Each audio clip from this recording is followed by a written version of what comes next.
Emily, Laser Princess, Pink Raccoon, a bit of wine.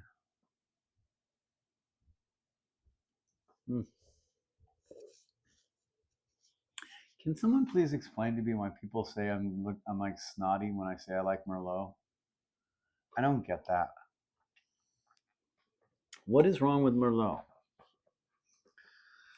Anyway, Season 4, Episode 20, the Yoko Factor. If you are aware of Lindsay Ellis, she did a video about Yoko Ono that was really good. Really good. Really goes over the whole bullshit about Yoko Ono ruining the Beatles or whatever, which is not true in any way, shape, or form. They had problems way before Yoko. This is one of the dumbest episodes. Like, for real. Spike is the worst schemer in the history of schemer characters. He's so bad at it and so obvious. And honestly, it's insulting to the viewer that it takes until the next episode for the Scoobies to figure out that they've been manipulated by this peroxide blonde idiot. The initiative Yutzes debating their organization's future cuts immediately to Spike whining at Adam. I'm gonna take the chip out of my head. I want to go kill a bunch of people again. God. Who thought Spike was good, like a good character that people wanted to see? Did people want to see him? He just seems like a whiny bitch to me most of the time. Zero misinformation. Here we go. Spike talking himself up again. My eyeballs literally just rolled out of their sockets. Hold on a second. I hate Lynyrd Skynyrd, and no reason I mention it, right? Just garbage music for racists. Zero misinformation.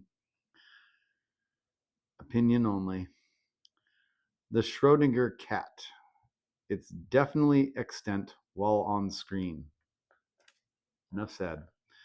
Enough with the relationship drama, because, I think I've mentioned it before, how absurd it is that a show about a demon hunting girl spends 80 to 90% of its time focused on interpersonal relationships. It gets rather tedious for me, but it's mostly because I have no dream of ever having anything like human contact ever again. Spike's manipulation attempts would be amusing if this were a dedicated comedy. Yeah, I mean, if this was like some slapstick show, it was just, really broad, obvious humor stuff, Spike would be the manipulator, but he's so not.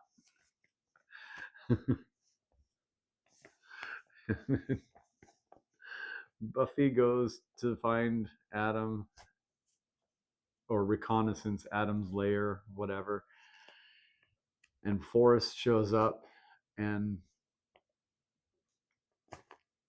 couldn't stop myself. I yelled at the screen, "Run, Forrest, run." I know that seems like a joke, but yeah, you really should have. Buffy does get beat down a lot in this series. She barely makes it out of that skirmish with Adam. And I don't even really get the feeling that Adam was trying to kill her in that scene. He was just having some fun. The initiative doesn't have any means of suppressing the powers of captured HSTs. I forget what humanoid subterranean species, I think. I don't know. It just seems short-sighted, whenever you got like the anti-mutant hate crowds in the X-Men, they have devices to nullify powers. And it seems like the initiative would have like worked on something like that so that they could contain them, just in case the cells opened up and the power went down. But that's just me. Why is Angel Riley seen? Like, why is it happening? I don't get it. Angel shows up in town, and like I said, I've been watching the terrible, terrible Angel show. It is among the crimes against nature that humanity has wrought. Sorry, I got a bit of a watery eye thing going. My makeup's coming off. Good, good. Don't want to have things work out right for me. Ugh.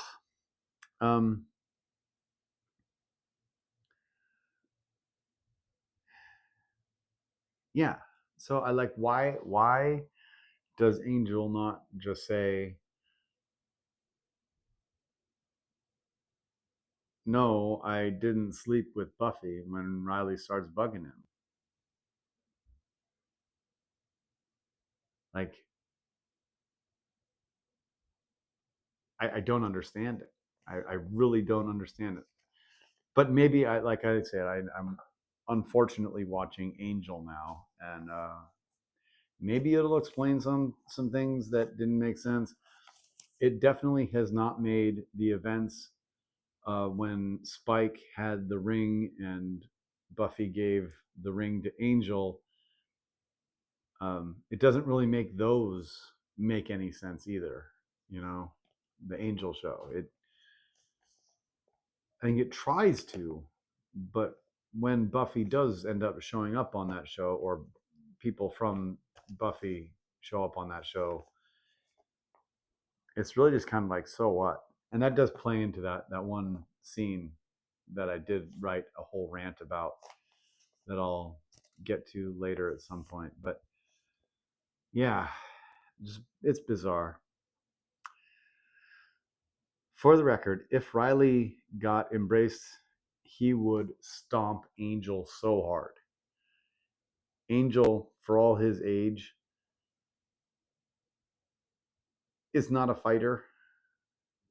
You watch him when he fights, and he fights like Buffy, just like basically let people wail on you until you have a chance to catch your breath and then fight back.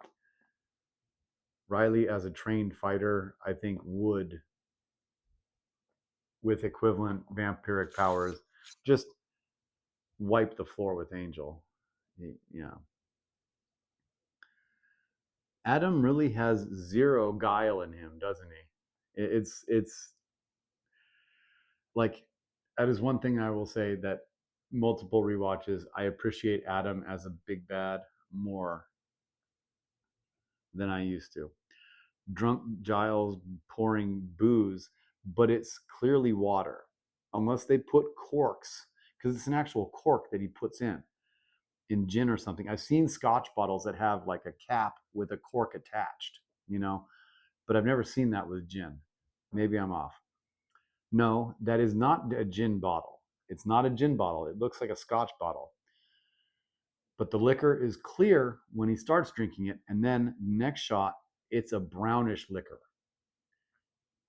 I don't know. The disintegration of the Scoobies is ridiculous. Yeah, they fall apart so fast. Zemo would have been like, this is too easy, So wait, Riley went to Adam? Why did Riley go to Adam? Like, so much of this episode, the shit just does not make sense. But whatever. I said, what a maroon, like Bugs Bunny. What a maroon. Am I a maroon? Probably.